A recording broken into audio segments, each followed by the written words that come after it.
Hi, thanks for listening to this POhWER podcast. This is the first episode in a mini-series called Voices Heard, Lives Empowered. We're recording these episodes during the coronavirus lockdown, and the aim is to give a voice to people whose contribution to society might be going unnoticed during these difficult times. Today, our guest is Donna, an amazing lady who lives in Nottingham and cares for her husband, Mark. We hope that you find the episode enjoyable and helpful. You can find out more about POhWER and what we do at www.POhWER.net. Thank you.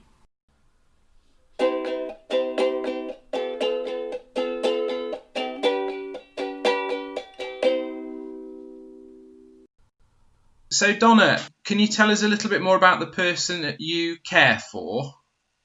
Right, he is my husband. We have been together 22 years, been married 21. That's good going. Yeah, you get less for murder. He's always had a bad back, but he didn't really get poorly until 2016. He had to have an epidural they couldn't do it in the bottom of his back, so they did it between his shoulder blades. Of course, it messed it up. He's got no feelings in his left leg, can't feel it at all. So basically, I came off full-time work to go to part-time. Obviously, that wasn't doing my health any good. So we seen about me giving up work. I gave up work and became his full-time carer. Right, so it's been a massive lifestyle change for you then really, hasn't it?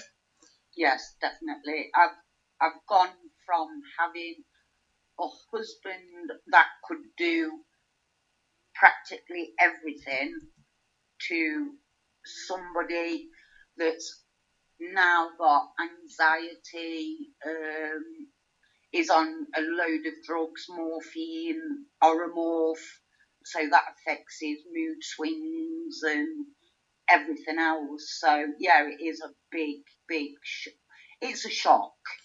It's hard, sometimes it's hard to comprehend what's happening yourself. Yeah, definitely. So before 2016, did Mark have any kind of problems at all, or was it as a result of the operation? When he was 14, he stepped off a curb, flat-footed, and he jarred his back. He's always had a bad back, and over the years, it's got gradually worse. He's had about 3 operations on it, a spinal fusion, a decompression, and then the last major operation that he had was 2 metal rods put in his back, so he can't bend like a normal person. And he was still, even then, he was still going to work. But like I said, 2015 was when he was having to have time off work because he couldn't cope anymore. And then 2016 was when he came off work and we had no help, no nothing. Sure. So what did you and Mark do before, when you were in full-time work and Mark was still working? Well, for 10 years he was the assistant manager of a pub, and then he left that and he became a supervisor for ISS cleaning trains. I also worked in the pub, left and went to work on the trains as well. Right, I see. So it's a big come down, isn't it, really, to have had some pretty interesting and important jobs to go from that to being at home a lot. So do you have any care to kind of coming in to help you and Mark, or is it just the two of you? I've got my stepson. He comes and stops a few days a week, especially because Mark used to be 14 stone, but obviously because he is not physically fit anymore, he put quite a bit of weight on, so he has lost 2 stone, which I'm very proud of him. He went up to just over 20 stone. I'm only 5'3", and I'm probably about 9 stone wet through. So I need him to sort of like help me with getting Mark in the shower, because some days Mark can make it from the bathroom to the shower, and then other days he can't. It depends what day we're on, if we're having a good day or a really bad day. Sure. I mean, that's an amazing achievement, though, for Mark to lose 2 stone, especially with everything going on at the minute. There's, personally speaking, all I want to do is just sit on my sofa and eat chocolate at the minute and wait for it all to blow over. So no, that's that's everybody. So you have care from a family member that comes in, but you've got there's no kind of outside agency that comes in to give you any help. No. Right. Not whatsoever. We used to live in a terraced house, but obviously Mark couldn't manage stairs, so I got in touch with the Citizens Advice, and they sent an OT out, and as soon as he walked through the door, he said, "You can't live like this," because I was living upstairs, sleeping, and Mark had the middle room. So we had a front room, a dining room, kitchen, bathroom. So he was near enough living in the dining room.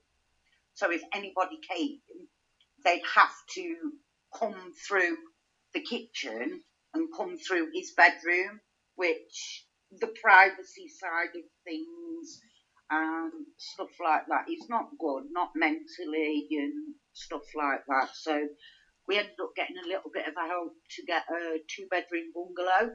The council turned around and said, well, the OT person said that we needed a 2-bedroom bungalow because me being a carer, I need at least 7 hours undisturbed sleep. I don't get it all the time, but we got a bungalow which was really, really good, but we still have to pay bedroom tax. I tried arguing it, and they said because we're married, it doesn't matter. I really sympathise with that, and obviously that then has an impact on the money that you've got available to get out and about, doesn't it? I guess, and to have a good lifestyle. So obviously we're talking prior to lockdown, but were you and Mark able to get out and about together? Yeah, he's got a mobility scooter. I've been really lucky because I passed my driving test in February last year, which I'm so happy about. That's brilliant, yeah. It's took me 21 years to do it, but I've finally done it. So now, when we need to go out, I can get him in the car. It is a bit of a struggle. I've got arthritis and that, so my hands and hips aren't as good as they used to be.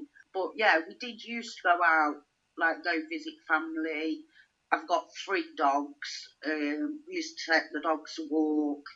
But obviously this lockdown, with Mark's medical condition, is at risk. So he can't really go out anymore now.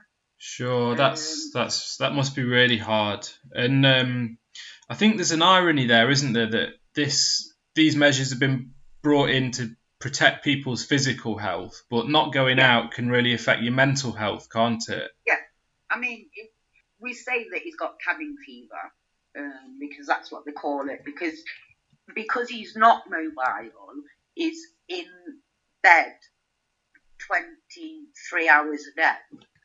He's got a PC. He plays games. If he needs anything, I'm there. But mentally, I'm lucky because I can still go out.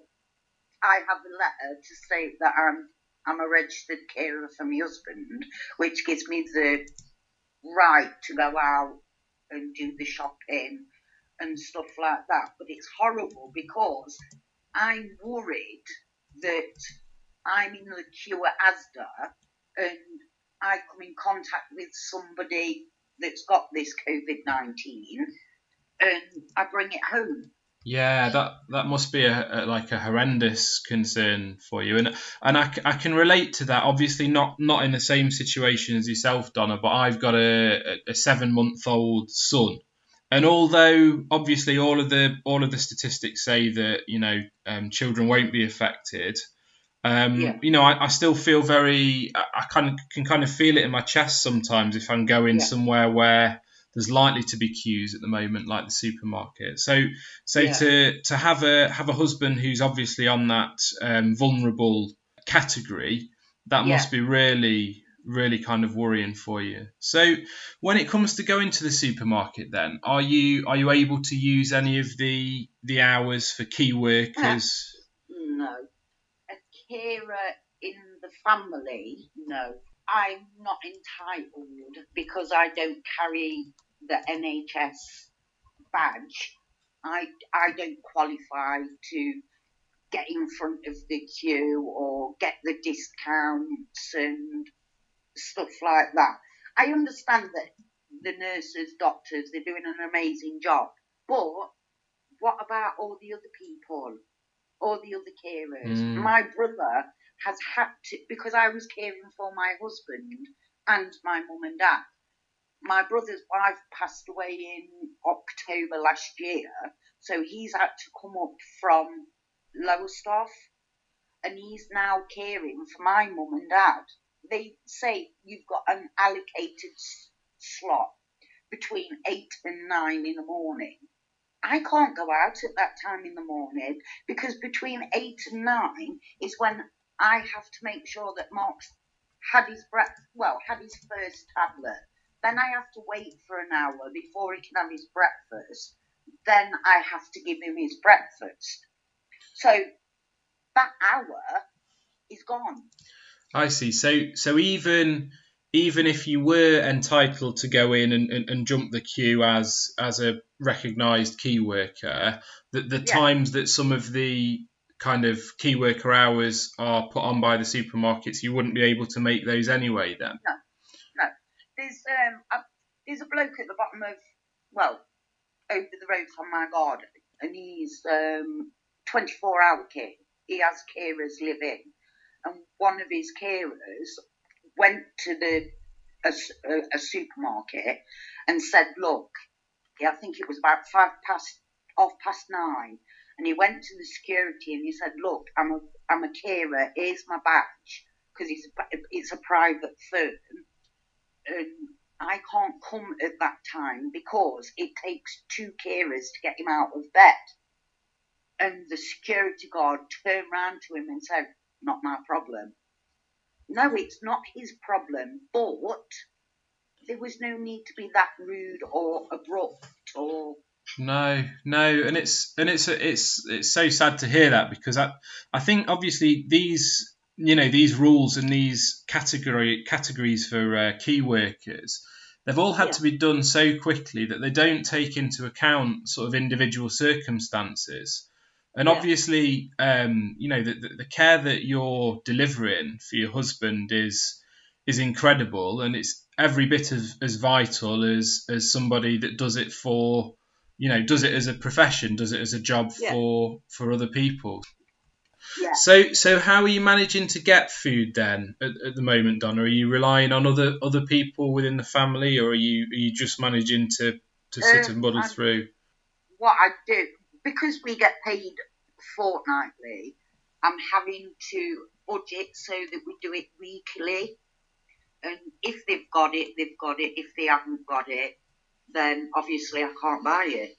The thing that we struggle most for is rubber gloves, because even though it's my husband, I still have to empty his bottles when he has a wee.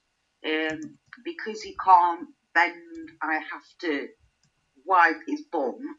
Sure. And obviously, you need gloves. Gloves we can't get. Dettol we can't get.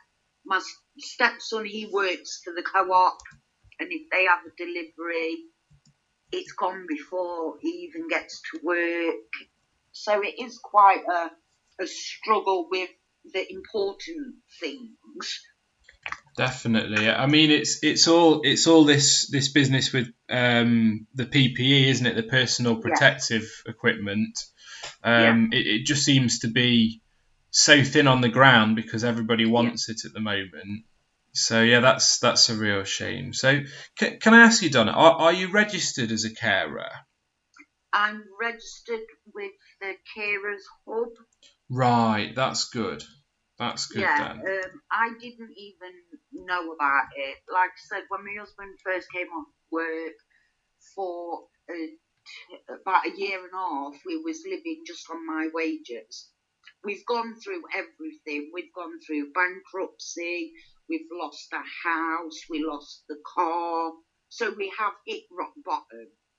And then being told that he wasn't entitled to DLA because he could get on a scooter and go to the co-op, to fighting to get it, to me having to go, right, am I going to kill myself doing 2 jobs? Because I was working in a care home when I dropped down to part-time, which was nights. I was coming home, grabbing 2 hours sleep, then sorting my husband out, and then going back to work.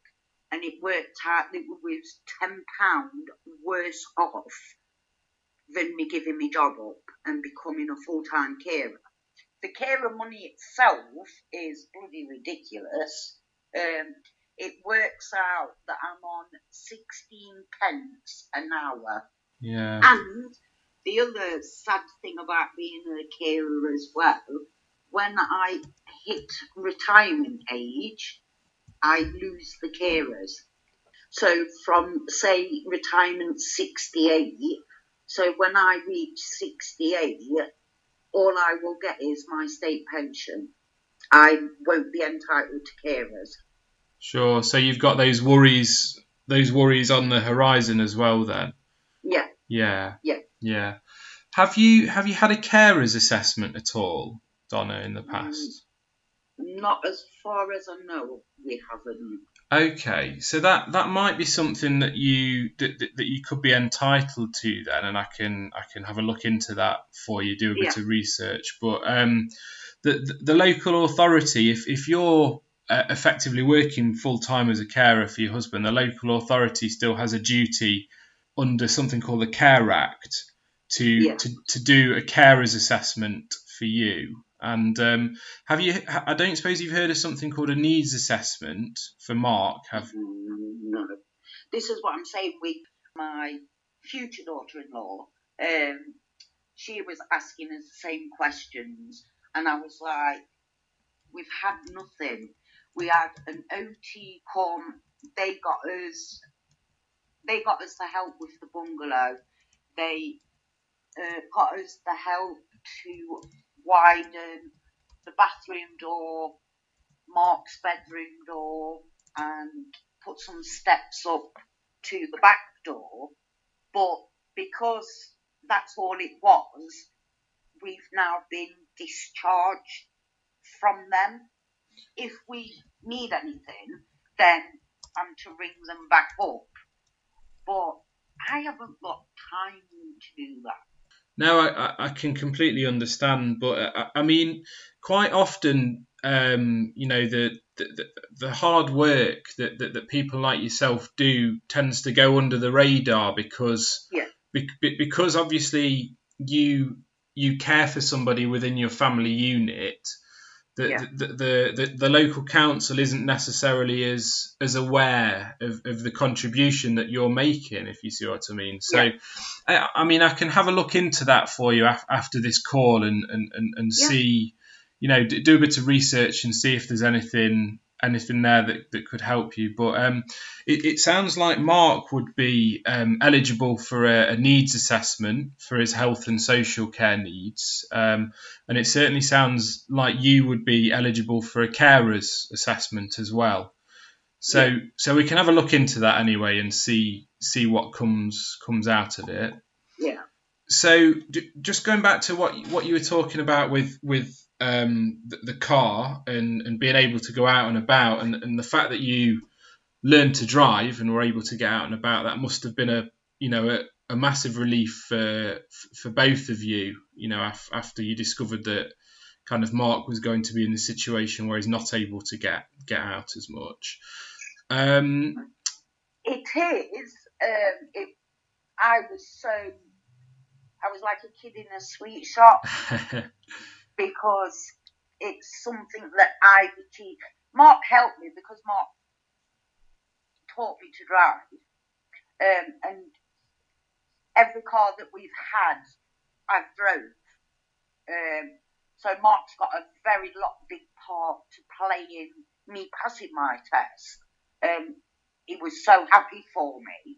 But I think because now I've got that independence, and he's not got that independence anymore because he can't drive as much anymore, I think that's making a big issue, because if I go out, I have to go, right, I'll get you everything that I need to go shopping. I can't say to him now, right, I'll be back in half an hour, because with the lockdown and the queues and everything, I could be queuing for an hour and a half just to get in the supermarkets.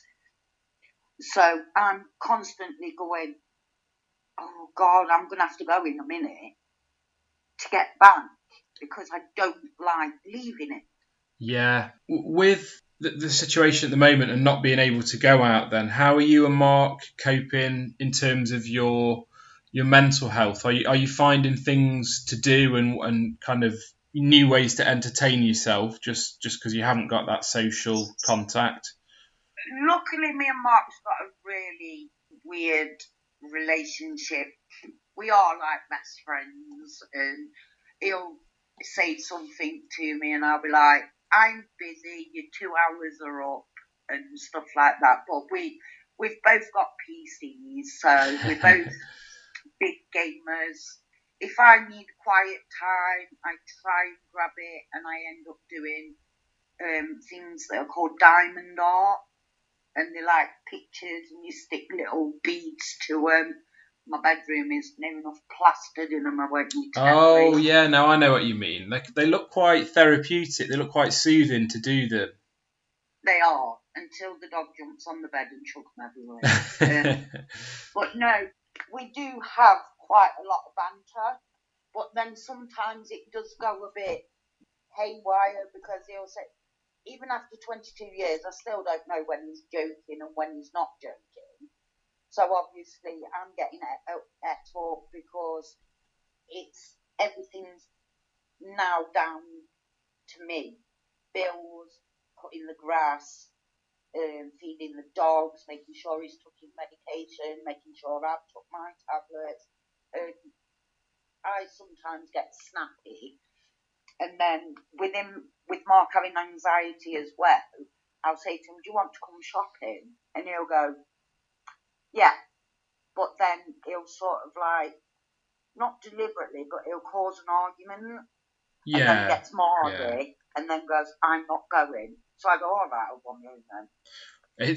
I think that's something that has become an issue for most families, and regardless of how long you've been married, or how well you get on with each other, it's the fact that we've had such little contact with other people that it is going to have an effect, isn't it?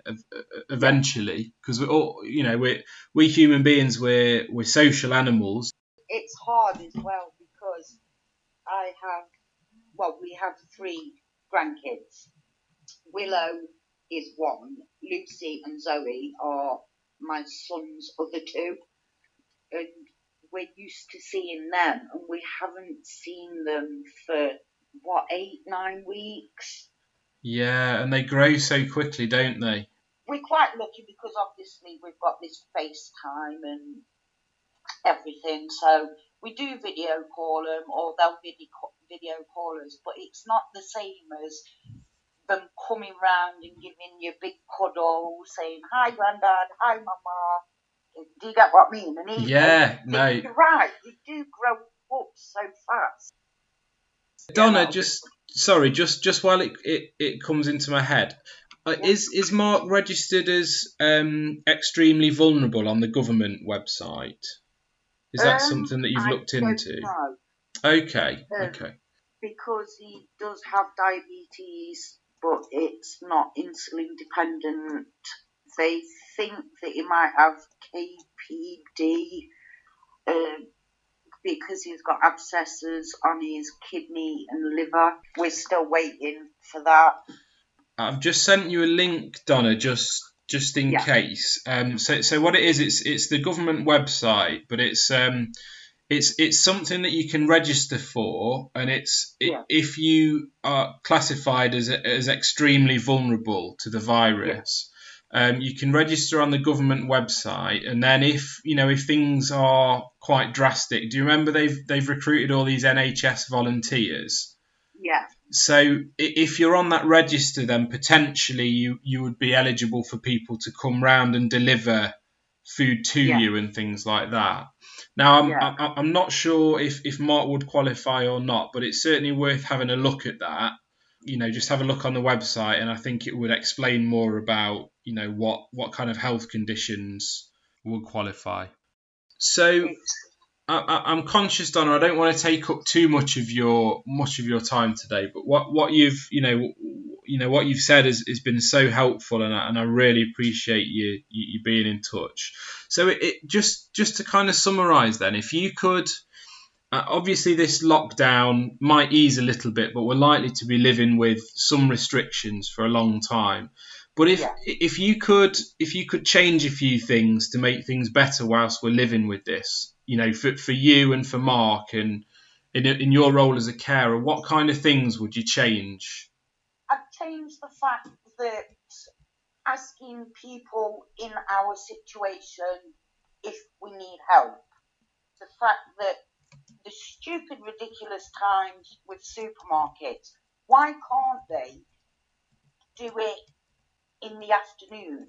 I'm sure that you have a quiet period, say like 2 till 3 in the afternoon for just your carers.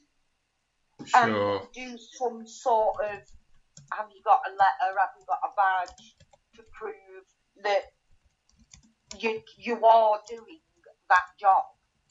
I mean, we have on a Thursday, they do a clap every Thursday at 8 o'clock. Yeah. For the NHS. Brilliant, fantastic. They're doing an awesome job. They're on front line. But what about all your other carers that aren't getting that recognition? And you're in a queue where you've got a person who works in a care room who's got the tabard and the badge thing, and they get straight in. Yeah. And you're like, but I do your job, but just not in a building with other people. Yeah, definitely. I mean, that this conversation's really brought it home to me, Donna, how underappreciated you are, particularly at the moment, but generally, carers that that care for loved ones and are in their own homes. It's kind of. It's almost out of sight, out of mind, isn't it? Sometimes, for wider society, and the only time you get recognised is if you need something. Like if Mark needs, eventually we've got to have a ramp of some sort put up against the front door. That is the only time that we're going to get that help. Because I'm going to have to ring round to find out how I go about it. Then for somebody to come out, they don't just go, right, we'll just give her a quick phone call to make sure that everything's okay. Yeah. You don't get that. No, I completely agree. And in what I do, Donna, that happens a lot, where there's people who are very vulnerable, and they probably don't use the internet even, or that they're not very confident people, and they're not aware of what's out there for them. And a lot of the time, unless somebody comes to them and says you need help, that they'll just carry on living their life and struggling. So it's so important. And we live in a time, even before this happened, where that we talk about resources for councils and things were stretched very thin. But I do agree with you that there should be much more of an emphasis on councils to ask people how they are, rather than people going to the council to ask for help. Yeah. I mean, last year the DSS sent me telling me that I had to go to the job centre to look for a job. So I went, excuse me. I went and had this interview, and she said, well, you need to look for a job. I goes, I am a registered carer for my husband. I goes, when do you want me to get this job? In what hours of the day? And she's like, you care for your husband 2 hours a day? I went, no, on paper it's 2 hours a day, because that's what you're saying I'm entitled to. I said, you're talking probably 10 hours a day. I get £67.25 a week. Yeah. I said, so I'm on 16p an hour. So okay then, I will go get a job. I goes, but then you are going to have to pay a carer to come to my husband in the morning, at dinner time, and at night time. I said, which is what are they on? £15 an hour? I go, so who's saving your money? Yeah. And she went, oh, and guess what? I didn't have to go and get a job. It's very good. You've obviously you've done a good job of advocating for yourself there, Donna, since we're talking about advocacy. If I believe in something and I know it's worth fighting for, I'll fight for it. Definitely. I am a fighter. Because obviously Mark struggles with things and stuff like that, I am now his fighter as well. Yeah, definitely. And that's so important, that because he's your husband and somebody that you love, you feel all that. It really brings it home to you, when they're not being treated, with the respect and dignity that they deserve, So he's very lucky very lucky to have you though, Donna, in his corner. Yeah, I mean, it was hard because I was caring full time before in a nursing home, and then when he first took badly, I mean, this is a sort of relationship that me and Mark have got, and I think other people in my situation will understand where I'm coming from, because when I first took on the role of his carer, I was treating him as just a normal person. Yeah. As a job. And he had to sit down with me and say, I am not one of your service users. I am your husband. I still get embarrassed when you say, come on, I need to get you in the shower. Because I know you don't mean it, and I know that you've got you have to do different things. He says, but it is sometimes a bit, you'll put me in the shower and you'll leave the door open, and there's no privacy. Yeah. He says, because you're treating me as a job and not as your husband.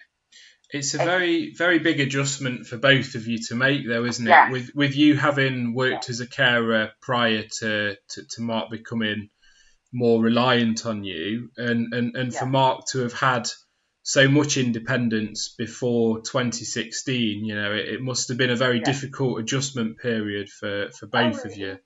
It's still adjusting. I mean, I had a hysterectomy 3 years ago. I had to have one. I had the hysterectomy on the Thursday. I was back home. No, I had the hysterectomy on the Wednesday. I was back home on Thursday, and I was cooking and cleaning on the Friday. Yeah. Because I'm a my husband was badly, and really, I should have. It's a 6-month recovery. You're not meant to pick a kettle up for 3 months, but who was going to do it? I mean, the carers up, they were brilliant. I didn't know about them. Somebody told me about them, so I gave them a ring. I think it's not Nottinghamshire County Council Social Services, something like that. And they said, yes, we'll give you've got a £600 pot. And I went, right, so what's that for? And she goes, that is if you go in hospital or you need a few days away, they will pay for a carer to come in and do what I do for a couple of days while I have a break. All well and good, and I so much appreciate it, but I think a lot of other people would be the same as well. I would feel so guilty going away knowing my husband can't. Yeah, absolutely. And also, I suppose, your husband is somebody that's used to having most of his care from his wife, and to have potentially have a stranger come in and give that care just wouldn't, it wouldn't be the same. And I imagine that would be, he would have that, he would find that quite difficult to cope with. See, Mark doesn't get on with people very well. He is all loud and he'll have a laugh and a go, which I do. I try not to take things too seriously, because if I did, I reckon I'd be in a corner rocking. I think we all would be at the moment. Yeah. So you've got to have that lighter side to things. And like you said, somebody strange coming in when he had to have his CLA review, he couldn't answer the questions. So I was trying to answer for him, and all I got told was, I'm talking to him, not you. Excuse me, I know my husband better than you do, and I know what his needs are better than you do. I had to go out the room because I was going to say something really horrible. Yeah, no, I'm not surprised. Yeah. I got a big hole in the teeth where I bit it. Yeah, no, I don't blame you. So Donna, what I'm going to do then? I'm going to get going in a second. I massively appreciate you coming on to the podcast, because, like I say, this is a totally new thing, and we're trying to make it as relevant as possible to what's going on in the outside world. And the time that you've given us and the information you've given us is fantastic. I hope it does help other people as well. I hope other people will go, oh my God, that's how it is at my house, and how are you coping with it? Thank you very much, and send my regards to your husband Mark as well. I will do. And the dogs. Yeah, and, they've gone out. That's all right then. They're chasing a cat, so they'll be fine. Oh, they're happy then. Yeah, they're happy. All right then. Flower. Thanks very much then, Donna. You take care. Thank you. Cheers. Bye. Bye.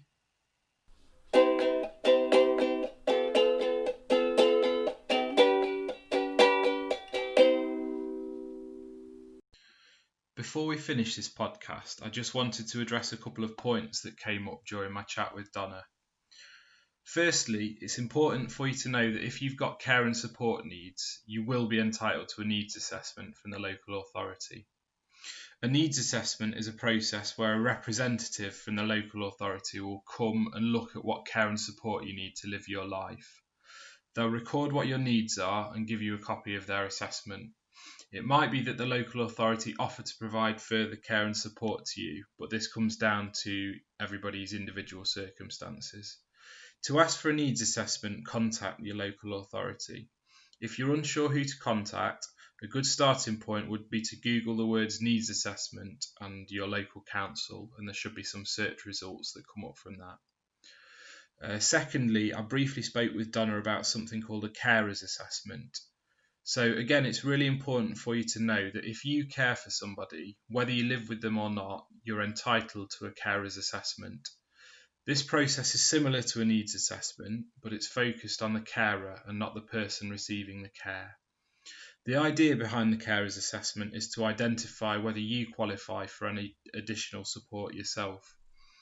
If you're a carer and you don't think you've had a carer's assessment, I'd urge you to contact your local authority to request this.